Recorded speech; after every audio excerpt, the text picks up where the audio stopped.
আসসালামু আলাইকুম, welcome back to my channel. আজকে আমি তোমাদের সঙ্গে চিকেন আলুর লাল ঝোলের রেসিপি শেয়ার করছি। তার জন্য দরকার 1 কেজি চিকেন, জিরে গুঁড়ো 2 চামচ, একটা টমেটো, 2 চামচ আদা রসুন পেস্ট, গোটা গরম মশলা, 1 চামচ হলুদ গুঁড়ো, 1 চামচ ধনে গুঁড়ো, 2টো পেঁয়াজ, তেজপাতা, নুন ও কাঁচা লঙ্কা আর ডুমো করে কেটে রাখা আলু। প্রথমে কড়াইয়ে তেল দিয়ে দেবে। তেল গরম হলে পেঁয়াজ কুচো, গরম মশলা ও তেজপাতা দিয়ে নাড়াচাড়া করে তাতে টমেটো কুচি দিয়ে অল্প পরিমাণ নুন দিয়ে দেবে।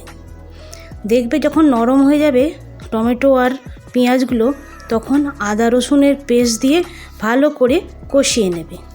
তারপর যখন আদা রসুনের কাঁচা গন্ধ চলে যাবে, তাতে এক এক করে হলুদ গুঁড়ো, ধনে গুঁড়ো, জিরে গুঁড়ো ও লাল লঙ্কা গুঁড়ো দিয়ে অল্প পরিমাণ জল দিয়ে ভালো করে কষিয়ে নেবে।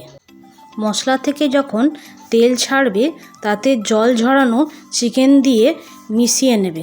তারপর ভালো করে কষানোর পর ডুমো আলুগুলো দিয়ে আবারও ভালো করে কষাবে। ভালো করে কষানো শেষ হলে পরিমাণ মতন জল ও নুন দিয়ে দেবে।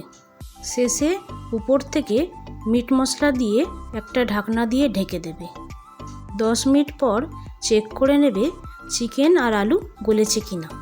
তাহলে রেডি আমাদের চিকেন আলুর লাল ঝোলের রেসিপি। এর ফাইনাল লুকটা একবার দেখে নাও। যদি আমার এই রেসিপিগুলো তোমাদের ভালো লাগে, একটা সাবস্ক্রাইব করো, লাইক করো, শেয়ার করো, কমেন্ট করো। ভালোবাসতে কিন্তু ভুলো না যেন। Bye bye.